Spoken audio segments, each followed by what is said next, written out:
Olá, seja muito bem-vinda, seja muito bem-vindo a esse mais novo podcast voltado para você que quer engravidar.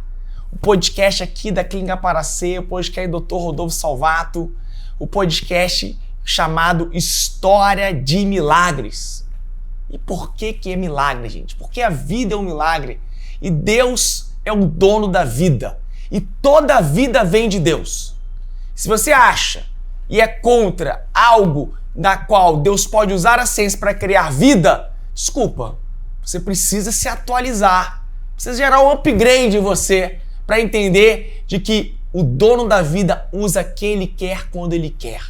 E aqui nós vamos falar histórias desse autor da vida, na história de casais, de mulheres que lutaram muito para realizar seus milagres e assim incentivar outras mulheres a também realizar os seus milagres. E aqui, gente, eu tenho esse privilégio, um grande privilégio, porque não é que ela foi escolhida a dedo, ela foi escolhida, entendeu? Porque a Mariana é parte da minha família. Mariana, seja muito bem-vinda ao nosso primeiro podcast de História de Milagres. Como é que você está se sentindo? Fala pra mim. Eu tô muito lisonjeada, feliz, até porque ele é casado com a minha prima, Bianca Salvato. Por isso que eu sou o primo dela. Tá? Porque não quis aparecer. E eu que apresentei os dois. Então olha que história interessante. Eu apresentei os dois há 21 anos atrás.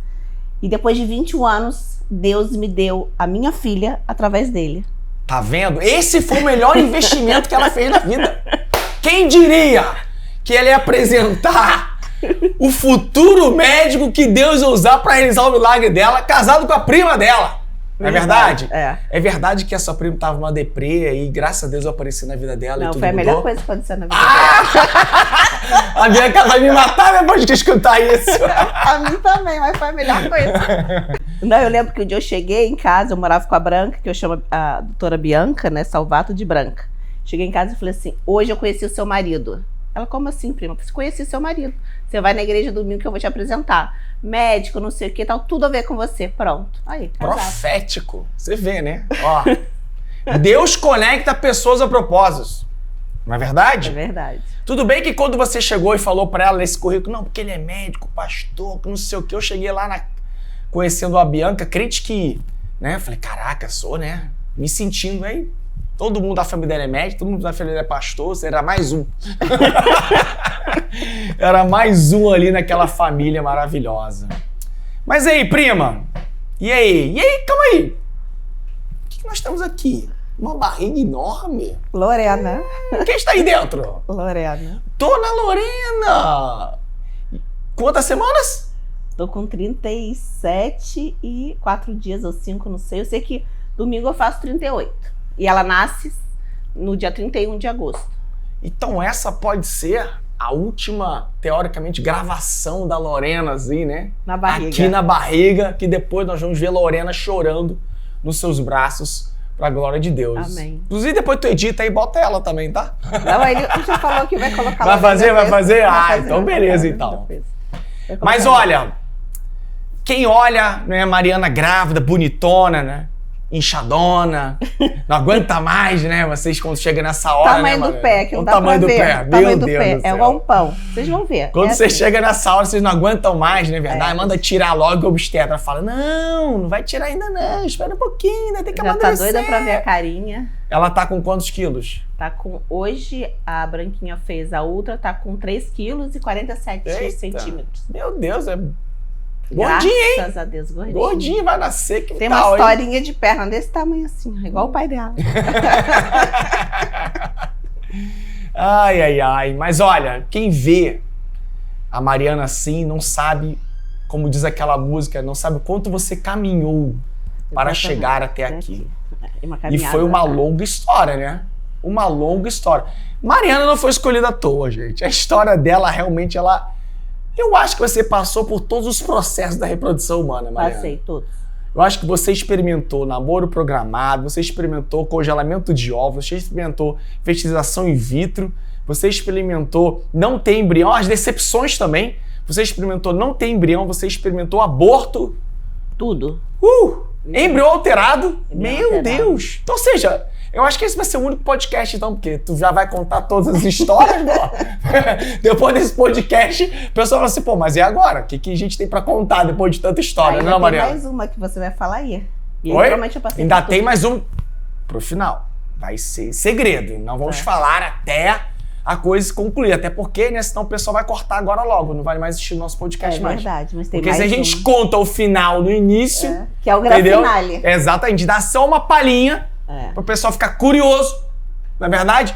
Inclusive, nós vamos mostrar no final a Lorena, como é que ela é. Então você só vai ver no final também como é que ela é, porque ela vai botar cenas aí, né? Dos próximos capítulos. Próximos capítulos.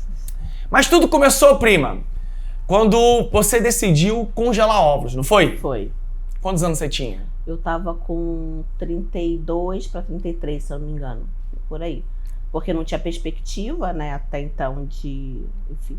Não tinha aparecido o Príncipe Encantado, né? Agora apareceu e ele é Até maravilhoso. tinha lá uns ogrozinhos, né? Tá, não sei o quê. Mas o príncipe ainda não tinha chegado, Não, chegou depois. você tava lá sendo enrolada lá, né? Com os caras lá e tudo mais. E aí a Branca, a doutora Bianca, né, e o Rodolfo falaram para eu congelar, para poder garantir eu conseguir ter a minha filha, né, ter meus filhos.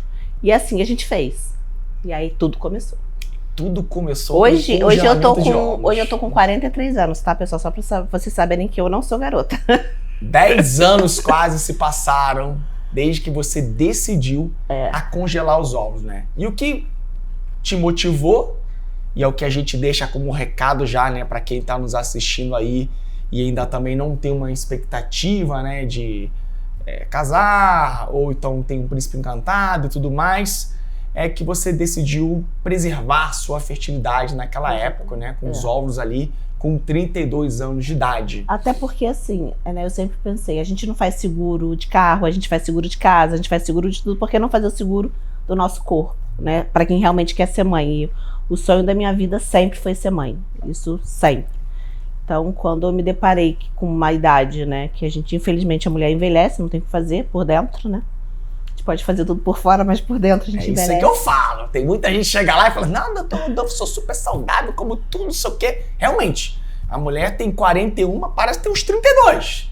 Só que aí eu falo, minha filha, mas os seus ovinhos não são tão bons assim. Infelizmente, envelheceram.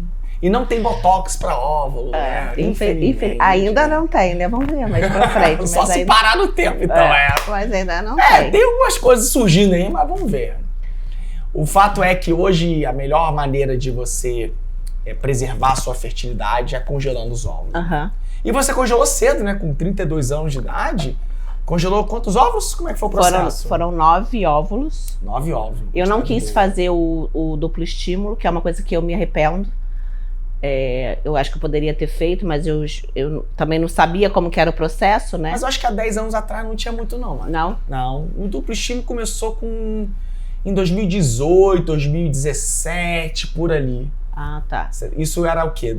2004 menos 10, 32, 2015? Por aí, né? Por aí. 2015, 2016. Ainda não estava muito divulgado assim, não. Ah, tá. Enfim. Na verdade, você ia congelar mais, teoricamente. Mas iria congelar mais pra, né, enfim, ter mais possibilidade de ter mais embrião e tudo mais. Mas eu acabei não fazendo. Fiz uma e... mas estatisticamente, você estava segurado. Porque eu era... 32 anos, 9 ovos, a sua chance de ter o embrião normal era mais de 80% a 90%. Então, assim, você estava segurado. O grande problema é que as mulheres não entendem, é que quanto mais a idade passa, mais ovos elas vão precisar para ter mais esse seguro com ela, né? Então, assim, tem muita gente que fala, eu só posso congelar até os 35 anos, porque é quando meio que, teoricamente, vira aquela chave para você ter aí uma qualidade de embrião. Só que não é assim, gente. Na verdade... não é uma receita de bolo. Não é uma receita de bolo. Quanto mais velha você é, mais ovos você vai precisar. Exatamente. Então... E pior vai ser a qualidade. Exatamente. É por isso que a quantidade compensa a qualidade. Porque aí você vai ter uma quantidade maior para compensar essa qualidade que você vai perdendo com o tempo. Bom, você congelou seus ovos, ficou feliz? Como é que foi o processo? Foi tranquilo? Foi tranquilo. Eu lembro que eu fiquei Você lembra, né? Eu lembro, fiquei na sua casa para tomar as injeções, porque eu não conseguia, ficava com medo de me aplicar na época. A Bianca até chegou a me aplicar algumas injeções. Mas foi tranquilo. Eu pensei que fosse ser muito pior. Eu acho que é pior, mais emocionalmente até do que nesse início, do que fisicamente. Quando foi para a segunda parte, aí foi pior fisicamente e emocionalmente, porque você fica, né? Eu cheguei, foram 8. Então vamos na segunda parte, então. Tá. Então ela congelou com 32. 32. E aí, quando que você conheceu o seu príncipe encantado? Meu príncipe encantado tem 7 anos. 7 anos. 6 ou 7, por aí. E quando é que você resolveu descongelar esses ovos? Eu resolvi descongelar, eu tava com 37. 30. Não, 37 ou 38? Porque eu tô, 38, 9, 41, 42. Faz as contas 43, 38. 38 anos. 38, 37 para 38. Aí você resolveu usar os seus ovos para engravidar. Exatamente. É verdade? E aí, o que aconteceu, Mari? Aí, eu não tive nenhum embrião. Nenhum embrião. Isso, infelizmente, acontece. E aí, pra mim, foi uma facada. Foi duro. Foi muito duro. Porque na minha cabeça, eu tava super resolvida, né? E nesse momento também bateu o arrependimento de não ter congelado mais. Mas também tinha algumas, né, eu não tava, né, não fiz no laboratório que hoje o meu primo tem. Só não fala o nome dos outros laboratórios, você vai me arrumar problema. Não vou falar não. Não vou falar não, eu passei por todos, tá, gente? Eu literalmente eu passei por todos, tá? Passou por muitos mesmo. Passei por todos. Até eu chegar lá no nosso, da Embryo. Eu passei por todos, então assim, eu posso falar com propriedade. Então, essa questão de eu não ter congelado mais, tá? Porque isso pra mim foi muito difícil, porque na minha cabeça, pronto, resolvi, vou ter meu filho e acabou. Só que não. Mas assim... Aí começou a minha saga. Mas você não tinha culpa, teoricamente, né? Não, Ninguém congelando 9 ovos e imaginar que não ia ter embrião. Tipo, assim, foi uma coisa que é muito raro de acontecer isso, né? Eu tô querendo desanimar você não tá congelando Não, mas ovo, o que eu tô falando é que, até para as mulheres, né, que pensam em congelar, para poder fazer um duplo estímulo, para poder congelar, óbvio que dentro do poder aquisitivo e tudo mais, congelar o máximo que puder, porque é importante. Sim. Não, até porque também, Mari, as técnicas mudaram, né? Quando você congelou lá em 2016, 2017, o meio de cultura, a maneira é totalmente diferente de hoje. Hoje eu acredito que talvez isso não aconteceria com você. Eu acho que é até a medicação, né? As coisas mudaram muito nas técnicas de congelamento de óvulo. Depois eu posso até fazer um podcast com a minha querida e aniversariante de hoje, a Vanessa, nossa embriologista lá da Embryo, que ela é top. Pra ela poder fazer um negócio desse pra explicar pra vocês. Mas as técnicas mudaram muito sobre essa questão de congelamento hoje. Então acredito que hoje, né, pra você aí que tem 8, 9, 5 ovos congelados, eu acredito que as coisas mudaram. Mas tudo é um testemunho, né, Mari? É verdade. Tudo é um testemunho. Coube a Deus permitir que você passasse por isso pra contar a sua história. E aí começou a saga. O que nós fizemos, hein? Aí depois não teve nenhum... Aí vamos partir para fertilização. Depois partir para o novo estímulo. Para o novo estímulo. E aí fazer a fresco lá com o sêmen do príncipe encantado, do maridão. Do meu marido. Aí assim nós fizemos. Aí eu fiz todo o tratamento tal para poder colher os óvulos e fazer a fertilização a fresco. Também para nossa surpresa. Não tivemos embrião no primeiro também. Não tivemos embrião. Aí eu falei, meu Deus do céu, por que será? Tá, não vamos desistir. Perseverante.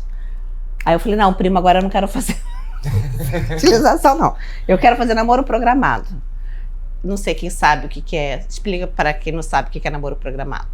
Pode falar o que é namoro programado. Você toma as mesmas injeções, tudo certinho, faz o tratamento, só que você programa para ter relação com seu marido, enfim, com seu parceiro, no dia certinho para poder engravidar. É isso aí. E assim eu fiz e engravidei. Só que o que aconteceu? Eu perdi. Eu tava com 11 semanas, eu vim para escutar o coraçãozinho do neném e não tava mais batendo.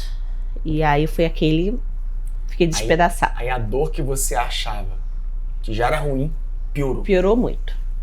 Aí foi tenebroso, assim, foi muito tenebroso. Né? Inclusive foi o Dr. Joselmo, pai do Rodolfo, que fez o AMIU, que a gente chama, que é a curetagem, né? Quer dizer, a aspiração.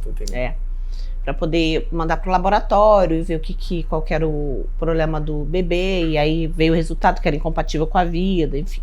A gente descobriu, né, depois que a gente faz a aspiração, inclusive a gente recomenda, né, para mulheres que abortam nesse sentido, é uma técnica para você tentar elucidar o motivo do aborto, porque hoje, né, Mari, infelizmente, as pessoas elas confundem muito essa questão do aborto. Elas acham que hoje a grande maioria das causas de aborto são doenças como trombofilia e outras coisas mais, mas pelo contrário.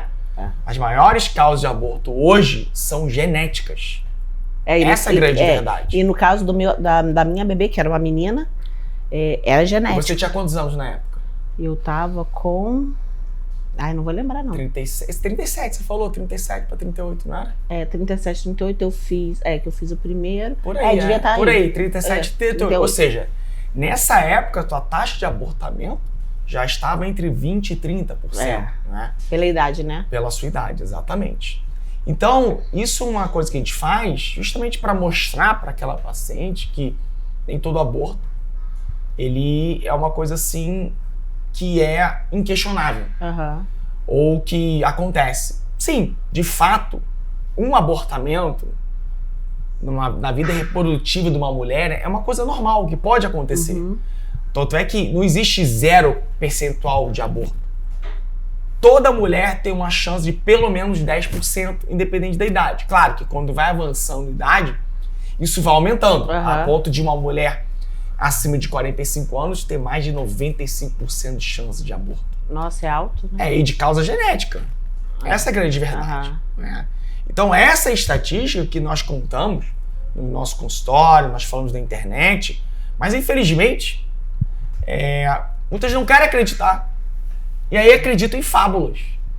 Não, até porque, assim, em todos os processos que eu fiz, a gente vai contando aqui, todos eu fiz análise.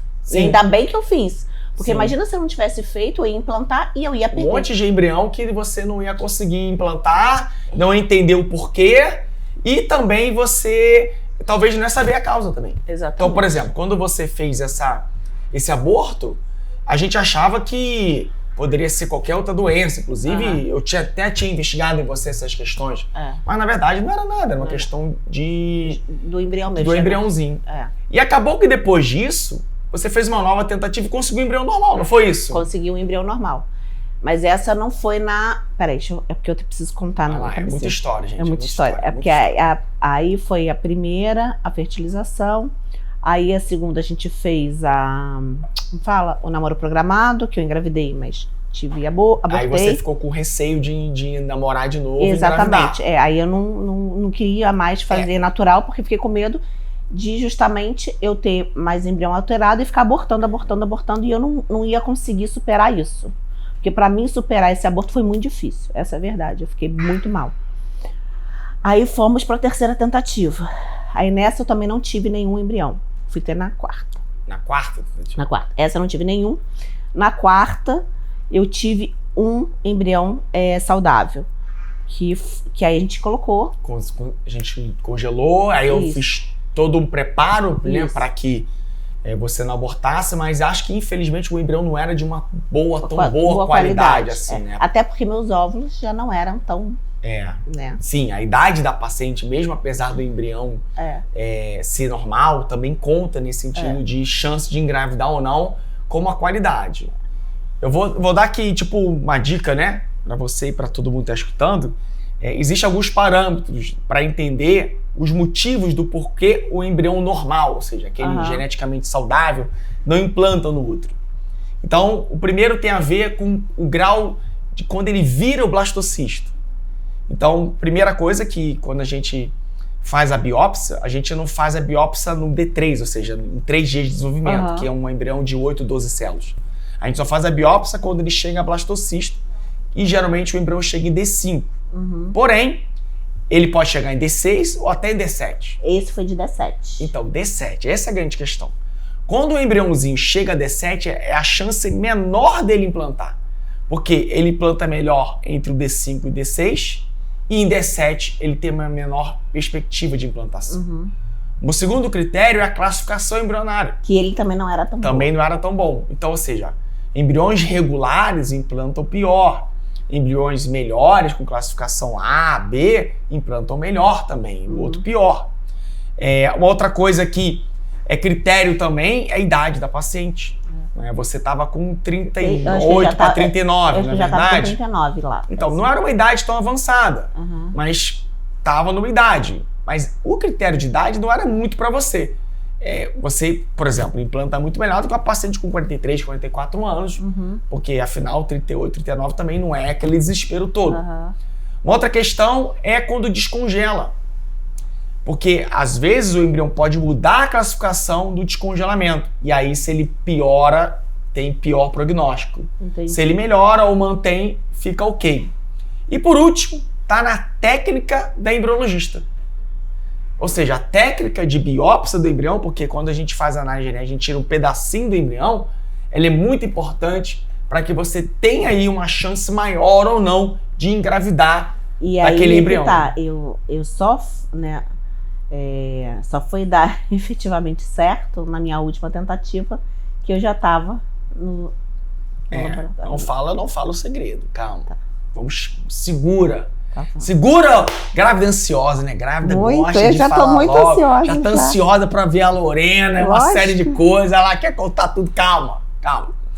E aí a gente foi transferir e você não engravidou. E não nidou. Aí também foi outro baque, né? Porque eu tava com muita esperança, não, porque eu preciso só de um embrião. Eu tava com muita esperança. E infelizmente não nidou. Mas acho que passou um tempo desde que você congelou esse embrião até transferir. Foi. Porque você criou um projeto aí, não foi? Fala pra mim. Conta aí. É verdade. Conta aí. Gente, Deus usa esse sofrimento pra tirar o melhor de nós. Não é verdade? Eu entendo que quando a gente sofre, ninguém quer sofrer. Mas, quando a gente sofre, é um mecanismo de Deus. Como disse C.S. Lewis, no cotidiano, Deus fala, na alegria, Deus sussurra, e na dor, no sofrimento, Deus grita. Porque Ele usa o sofrimento como megafone para o mundo ensurdecido. Então, Ele começa a falar com a gente no meio do nosso sofrimento. Então, vem o Espírito Santo que nos consola, vem pessoas que nos amam, vem as alianças, né, que nós não teríamos, mas começa a ter. Por exemplo, nós somos seus parentes e nós nunca estivemos tão ligados com você durante todo esse processo. Não é verdade? É verdade. Nunca buscamos a Deus junto, oramos junto. Então, assim, o sofrimento, ele une pessoas. E eu vejo casais durante todo esse tempo em que estão lutando contra a infertilidade, um casamento que era morno, um casamento que era, sabe, tá bom, vamos lá ter um filho. Mas quando aquilo começa a desenvolver e passa a ser ali uma jornada, passa a ser algo que você tem que conquistar, gente, o casal, ele se une, ele muda. Você percebeu isso que aconteceu com o Pablo também, com seu esposo? Isso no meu próprio casamento, porque assim, hoje eu sei que, né, a gente é casado, enfim, mas o Pablo, ele já tem um filho, né, então isso pra mim é muito representativo, porque ele já realizou o sonho dele de ser pai, e ele tava todo esse processo, todos esses anos comigo para realizar o meu projeto, óbvio nosso, né, porque é a nossa filha e tal, mas meu, assim, de me realizar como mãe, porque ele sabia a importância disso. E eu sou muito, mas muito, eu falo isso o tempo inteiro pra ele, que eu sou muito grata a ele por ele ter lutado junto comigo, porque se ele não tivesse lutado, não tivesse comprado o meu sonho, né, de ser mãe, hoje eu não estaria com a Lorena, não estaria com a nossa filha. E foi, assim, eu sou muito grata a Deus pela vida dele, grata a Deus pela minha família.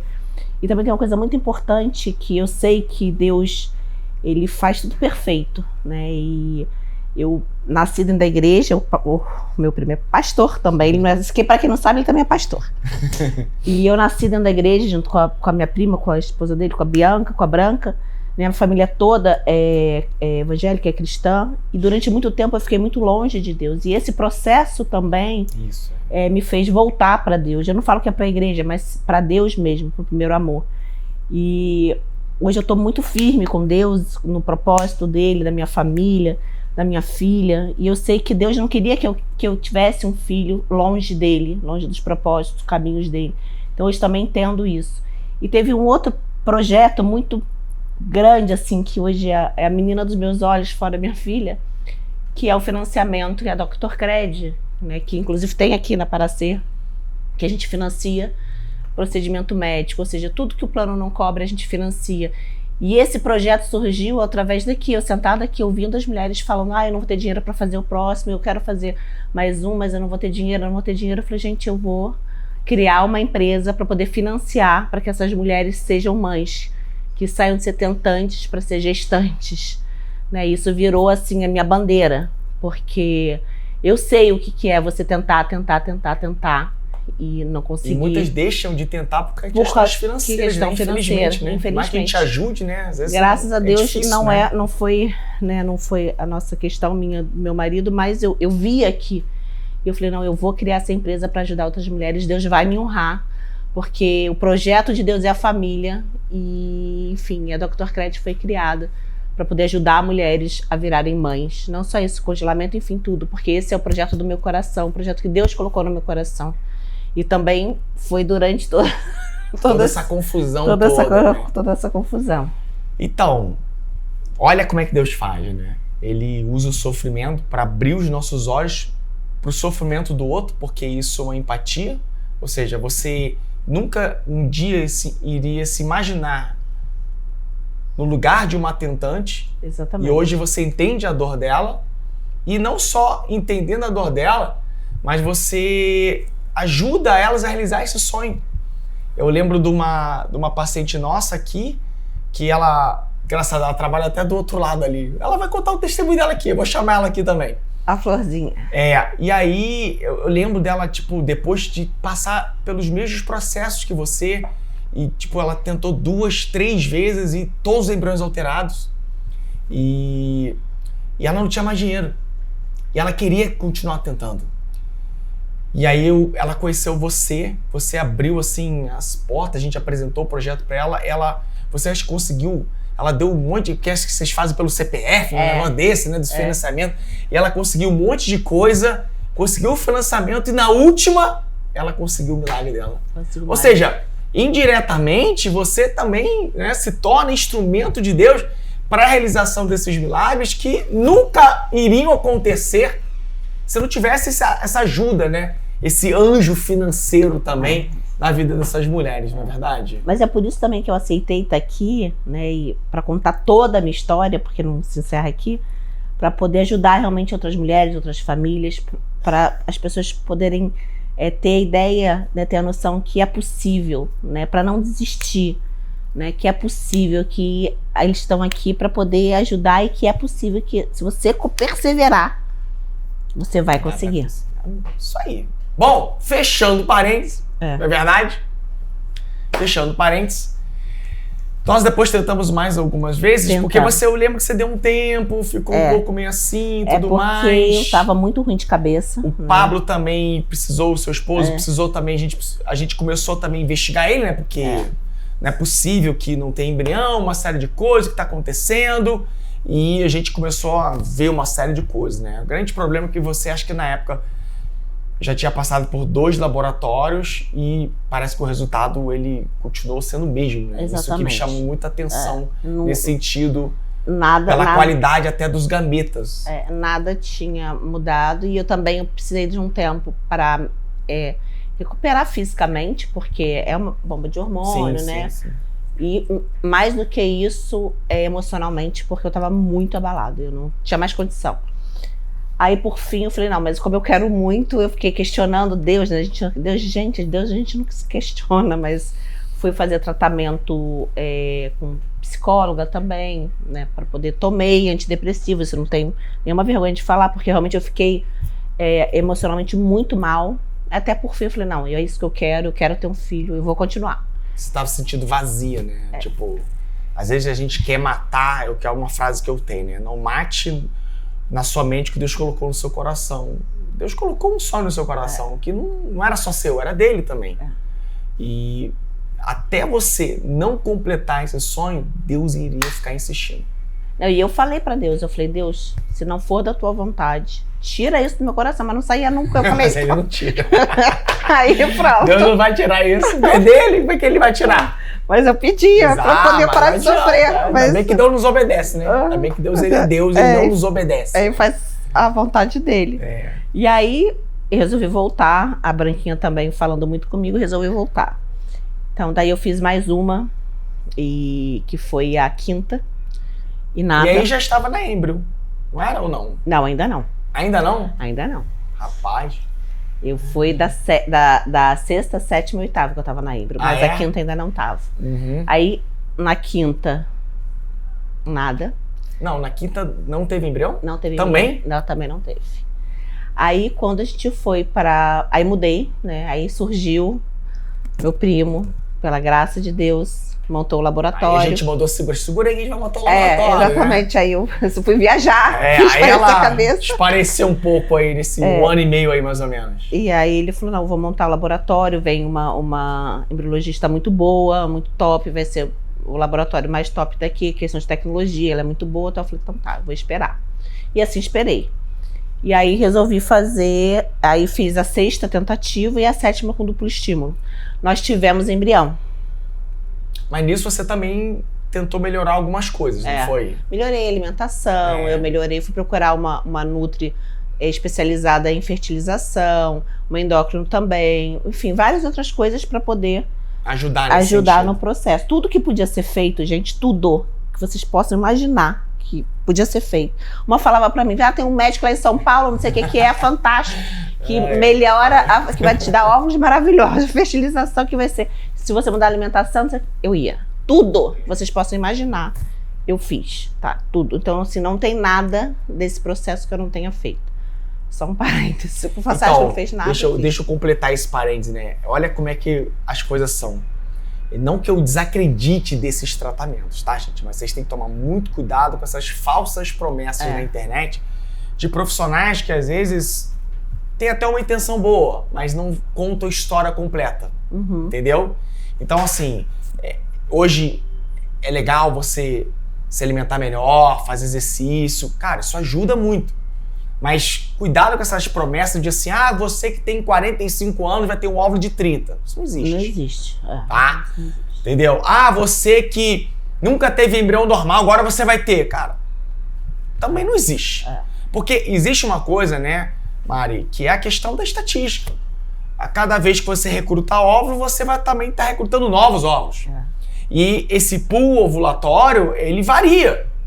Claro, existe uma influência? Claro que existe, gente. Eu não estou falando contra disso, até porque existem muitos profissionais como nutrólogos, nutrição, endócrino. Inclusive, né, um spoiler aqui, né, numa nova fase nós vamos ter tudo isso para acompanhar vocês, para ter uma integralidade desse tratamento para vocês e melhorar ainda mais todas as estatísticas. Mas toma cuidado para não pagar caro em algo que não vai funcionar. E paguei muito caro, tá, gente? Essa é a grande questão. Essa é a grande questão. Enfim. Aí, fecha parênteses agora, voltamos. Voltamos. Vai lá. E aí fiz, porque dos outros eu não chegava nem a ter blasto, na verdade, para analisar, né? Sim. Aí fizemos a sexta e a sétima, que chama duplo estímulo, né? Sim, a gente fez o do estímulo. O do estímulo. Que é o duplo estímulo. E aí eu tive o embrião para analisar, mas infelizmente... Quantos embriões nós analisamos lá, hein? Você lembra? Da sexta, eu acho que foram 4. 4 embriões. E na sétima, eu não sei se foram 5 ou 6. Foi bastante. Então você fez quase mais de 10 embriões analisados aí nesse sentido, né? E nenhum viável depois de fazer análise genética. Né? Mas aquela questão, né? Você vê, né? Você melhorou seus hábitos de vida, que ótimo, você ficou ótimo, que bom que deu tudo certo. Mas até então, das outras vezes, eu não chegava nem... Sim, então, teoricamente, ajudou na questão do blastocisto, mas também a gente não sabe se foi o laboratório também, né? Que ajudou muito nesse sentido também. E principalmente o Pablo. O teu marido, ele mudou alguma coisa nesse período? Também ele mudou a alimentação, ele mudou algumas coisas, é verdade. Porque a maior influência que nós temos hoje com relação aos gametas é no homem. O homem tem uma fábrica. A cada 72 dias ele renova ali o seu ciclo da espermatogênese. E aí, sim, um espermatozoide de 3 meses atrás, ele pode ser completamente novo daqui a 3 meses se o homem mudar seus hábitos. Tomou também suplemento, mudou também bastante coisa, é verdade. É claro que também não é da água pro vinho também, né? Se você existe uma tendência teoricamente genética, essas coisas todas, dificilmente. Por exemplo, você tem às vezes o exemplo de muitos homens que têm uma fragmentação de DNA idiopática. O que é isso? O cara tem tudo para ter um sêmen bom, que zero de fragmentação. Por quê? O que pode piorar hoje? É um homem para ter fragmentação, aumentar a sua fragmentação do espermatozoide. E quando eu falo fragmentação, eu estou dizendo que aquele DNA que o espermatozoide carrega, ele não está muito certo, não está muito bom. E aí tem tendência a não formar blastocisto, não ter fertilização e também tem tendência a embriões alterados. E você vê homens super saudáveis, homens que não fumam, não bebem, fazem atividade física, tomam as vitaminas certinho, não são estressados, têm uma vida boa, mas idiopaticamente, a gente não entende, o cara tem uma fragmentação alta. E aí acaba que a gente tem que corrigir. E aí tem a técnica da placa do Zymot, até então você fazer ali uma PESA ou microtese ali para você pegar direto da fábrica e não ter esse problema. Mas no caso do Pablo não aconteceu isso, né? Não teve tudo certo, né? Tudo certo. Tudo bonitinho. Não teve nenhuma questão com relação a isso. Só que eu também já tinha mais idade, né? Prima, já tava com 41 anos. Isso, você tava com bem mais idade nessa época, né? Bem mais idade. E também também que eu tinha o meu processo, meu tempo para poder recuperar e tal, mas eu também hoje, né? Se fosse voltar do tempo, eu faria tudo na sequência, sabe? Eu não... Não pararia?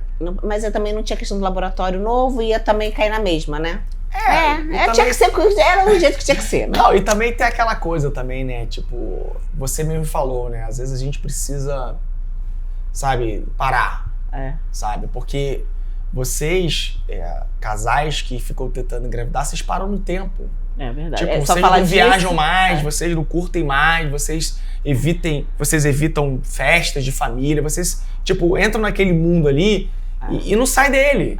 E às vezes é bom, tipo, parar um pouco, esperar, seguir outros planos, seguir outros sonhos para conquistar o outro lá na frente. E é muito difícil porque, assim, como todo mundo, né, sabia que a gente estava tentando engravidar, né, toda hora vinha, e aí? Isso que é ruim. E aí? E não vai, e aí? Você sabe que você tá passando tudo acontecendo atrás. Sim. Aí você não quer falar, você não quer dividir. Amigas que você me indicou engravidaram? Engravidaram. Exatamente. E eu nada. E nada dela. E nada da minha pessoa engravidar. Exatamente. Até que por fim,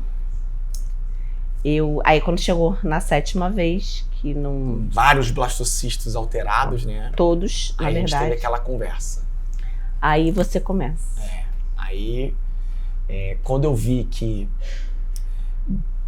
a situação realmente a situação estava bem difícil, aí eu comecei a orar, pedir ao Senhor, né, uma direção para você.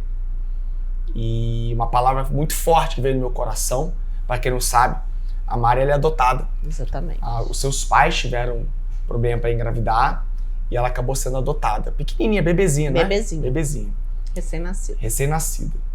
E aí a primeira palavra que Deus fala no meu coração foi: eu não quero tirar essa marca da vida dela. Porque você, né, Mari, se sentia muito frustrada, né? Uhum. E acho que esse era o seu grande medo, de você não conseguir engravidar como a sua mãe também, dos seus próprios óvulos, e aí talvez se sentir impotente, incapaz, e viver talvez, né, um grande pesadelo que hoje, graças a Deus, está tudo resolvido, mas que é para uma pessoa que é adotada, né? Você viveu seus conflitos, né, na adolescência e tudo assim, mais. Eu soube desde pequena que eu era adotada, e fazer uma ressalva que eu nunca tive nenhuma... Na minha família é uma coisa fantástica, assim, a gente é muito unido, né? A família, parte da minha mãe, a gente é muito unido. E nunca teve uma distinção, essa é minha prima, mas ela é adotada. Nunca teve na minha família isso. Em absoluto, nem das minhas tias, das minhas primas, de ninguém. Nunca teve isso. Eu sempre realmente fui parte da família. Sou parte da família, né? Mas eu sempre quis conhecer a minha origem biológica. E fui atrás e tentei. Infelizmente eu não consegui. E eu tinha muito isso, que eu queria ter um filho biologicamente, para eu poder me ver naquela criança e tal. Eu tinha muito essa questão do biológico. Então, só para vocês entenderem um pouco, né, do que é isso pra mim. E aí, gente, uma das coisas que Deus também me falou muito, né, da experiência que ela é minha prima, então ela viveu a experiência da morte da Júlia, de todo o nosso sofrimento, de todo o apoio e carinho. E uma das primeiras lições que eu aprendi foi: é na dor que Deus nos usa. E aí foi isso que eu falei pra você, né, Mari? Falei, olha, Mari, talvez Deus não queira tirar isso de você, porque Ele quer te usar na tua dor. Exatamente. Ele quer manter essa marca em você, para Ele te usar como instrumento dele nessa sua dor, na qual você quis se livrar, mas que hoje você carrega com você, no sentido de transformar toda uma história que poderia ser trágica. Uma história de frustração, de revolta, de, sei lá, né, muitos sentimentos que vêm. E eu lembro que quando eu contei essa história para você, você chorava muito, porque era uma coisa que você tinha colocado no seu coração. Falava assim, eu nunca desejei passar por isso. E eu não acredito que hoje eu estou numa situação de que ou eu insisto numa coisa que eu não sei se vai acontecer, ou então eu mudo a minha mente para uma coisa mais certa, mas o meu sonho vai ser realizado. Então, e aí quando meu primo conversou comigo, minha prima também, a Branca, sobre a ovo-doação. Que afinal é que toma conta aqui da clínica, dessa parte. É verdade? É ela, é verdade. E era uma coisa que pra mim até então, pra mim era um desconhecido, né? E eles conversaram comigo. E eu fiquei com aquilo na minha cabeça, eu falei, mas ovo-doação, não entendia nada. Eu fui ler, fui pesquisar, pra poder entender do que era. E o meu marido, ele é tão fantástico, que ele virou pra mim e falou assim, porque tem a questão da epigenética, que 20% passa pra criança e tudo mais. Ele veio conversar comigo e falou assim, amor, pensa bem, 50% sou eu, né? É o meu esperma, meu DNA. 50% é meu. 20% é teu da epigenética aí. Ok, 70, 30 é dela, acabou, 70 contra 30.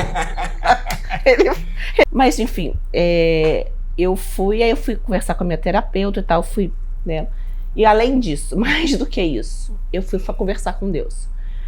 Porque eu queria que Deus me desse uma, como fala? Uma direção. Um propósito. E mostrasse pra mim, não, é isso que você tem que fazer, eu tô te levando realmente pra esse caminho, é isso que você tem é assim que você tem que seguir, né?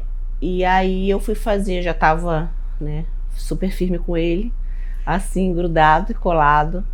E aí passei minhas fotos, porque você passa a foto sua nenê, né? Passei pra Branquinha, foto adolescente, adulta, pra ela achar realmente uma mulher que seja fisicamente compatível com a mãe, até na questão do tipo sanguíneo e tudo mais. E passei pra Branquinha, e a Branquinha, olha, eu vou procurar e tudo mais, não sei o que. Eu falei, vou fazer jejum e oração. Que fiz assim por 15 dias. E eu falei pra Deus, eu quero minha resposta no 16º. Brincadeira, não falei assim, mas fiz jejum e oração por 15 dias para Deus me mostrar se realmente era esse o caminho que eu deveria seguir ou não. E assim eu fiz. No 15º dia, eu entreguei na igreja o meu jejum e oração.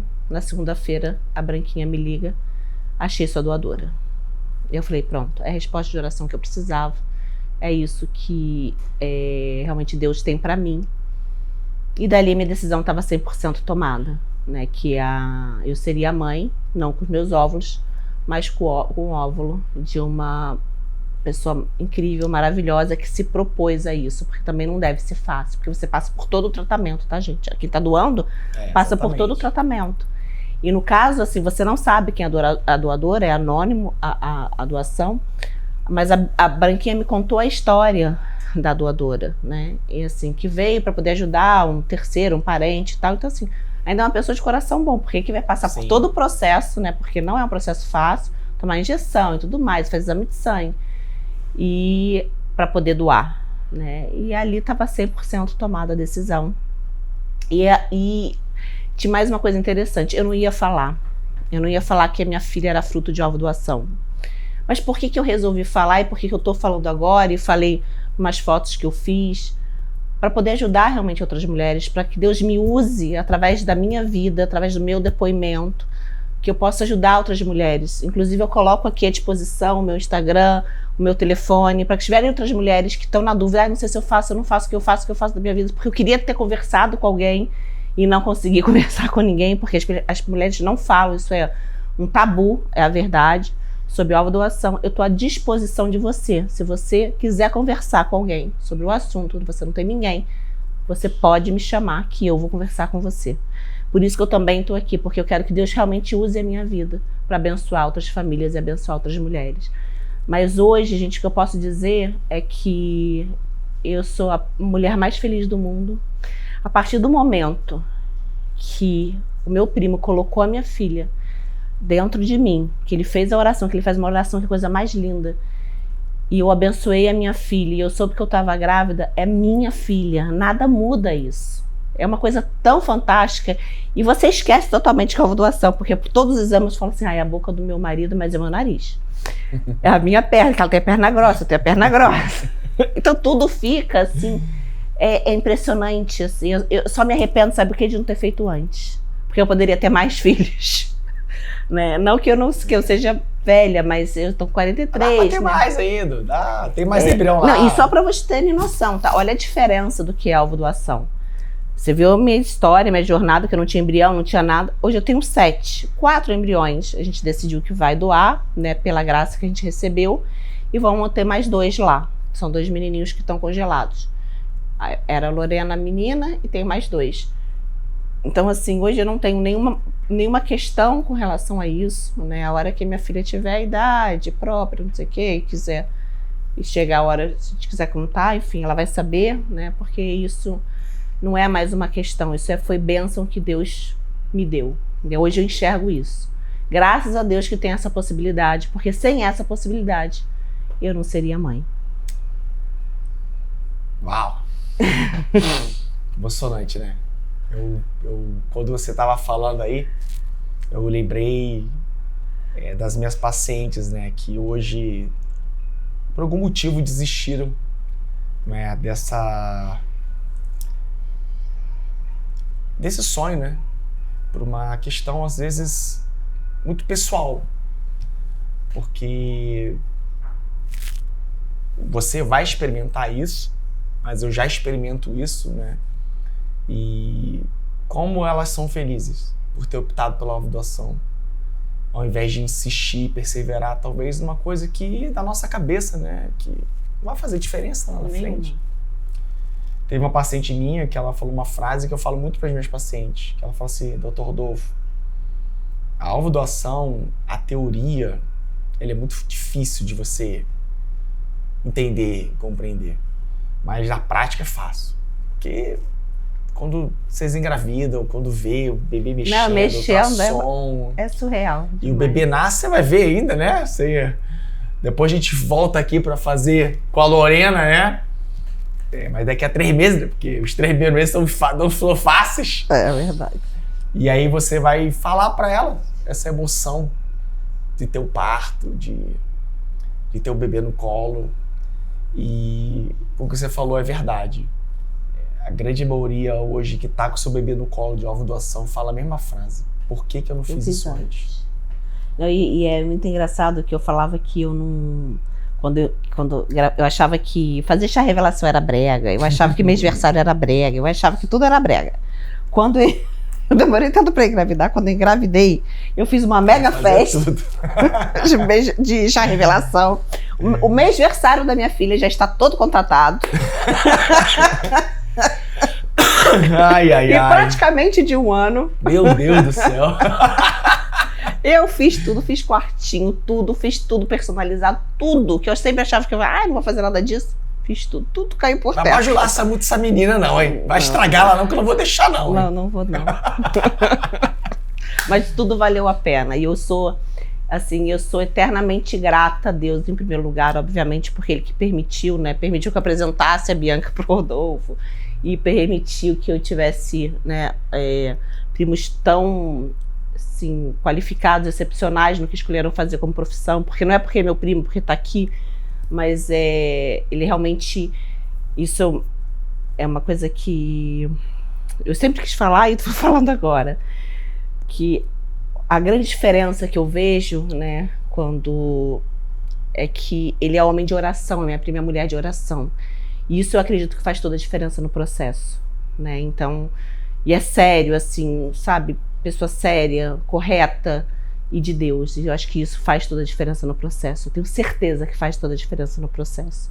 Então, assim, eu sou muito grata a Deus em primeiro lugar, por eu ter a oportunidade de tê-los como família, pela minha filha e pelo meu marido. Sou eternamente grata a ele por ter, sabe, caminhado junto comigo até o final, não ter me deixado nem um minuto e ter acreditado no nosso projeto de família. Então eu sou muito grata. E sou grata por estar aqui e ser o primeiro podcast, e eu ser a primeira a falar. E mais uma vez eu me coloco à disposição de vocês. Como tem uma frase que Deus me deu, né? E essa frase Deus me deu justamente depois de uma consulta que eu tive com uma mulher de 47, 48 anos, que já estava tentando, sei lá, uns 15 vezes. E ela queria porque queria fazer com os óvulos próprios.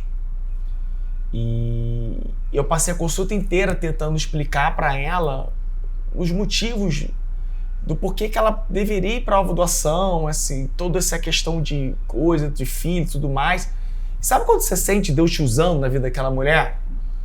E aí, eu lembro que depois da consulta, a gente terminou a consulta, era uma consulta online, ele era até de outro estado. E aí, depois eu mandei uma mensagem para ela. Falei, olha, e aí, o que você achou da consulta, né? Eu senti Deus poderosamente me usando na sua vida, falando com você. Eu creio que uma chave foi virada e com certeza o seu sonho vai se realizar. Não da maneira que você sonhou, mas Deus vai realizar teu sonho. E aí ela manda um áudio. Ela manda um áudio assim, eu odiei a consulta. Mentira! Ela falou isso? Eu não queria escutar nada daquilo. Eu botei na minha cabeça que eu vou ser mãe do meu próprio óvulo e acabou. Gente, aquilo ali mexeu tanto comigo que eu fiquei assim, sabe quando você escuta o áudio extasiado assim? Aí eu olhei pro céu e falei, Jesus, o que eu fiz? Caramba! Eu senti a tua presença, eu falei, e aí? Aí Deus me deu uma frase que eu uso, quase que rotineira na minha prática clínica. Deus falou assim pra mim, eu dou filho o meu desejo é dar filhos para todas as mulheres que me buscam e tentam engravidar. Porém, a grande maioria coloca a vontade dela na minha frente. E aí eu não tenho como deixar que a minha vontade não prevaleça sobre a vida delas. Por quê? Porque a vontade de Deus é boa, perfeita e agradável. E Deus quer o melhor pra gente. E aí eu montei essa frase.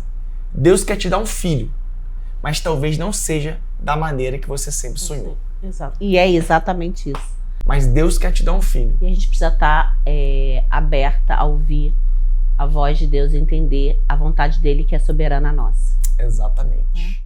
Graças aos meus primos, eu tenho muita gratidão pelo meu primo, pela minha prima Branquinha, por estar hoje gerando a minha filha, que nasce daqui uma semana de 31. Então, Deus realmente ele é perfeito em tudo. Eu os apresentei e hoje eles deram a minha filha, através de Deus. Obrigada. Obrigada por estar aqui, prima, amei. Prima, a gente tem uma surpresa aqui pra você. Bianca, vem cá, Bianca. Ela vai te dar um presente. A Branquinha vai me dar. Para todos os seus pacientes. Ela que foi responsável por encontrar a sua doadora. Essa é a Branquinha, por fazer a Lorena. Essa é minha prima irmã. Esse lindo body do milagre. Eu não sei se vocês têm prima irmã, mas a gente tem diferença de 27 dias só. Tá, essa é minha Branquinha. E daqui a mais ou menos uns 3 meses, né? Acho que ela já vai estar usando aí, porque o bodyzinho é grandinho, ó. Olha que bonitinho. Ela vai nascer bem gordinha. Vai. 3 quilos, né, Branquinha? Obrigada por tudo. Eu amo vocês, tá? Amo vocês.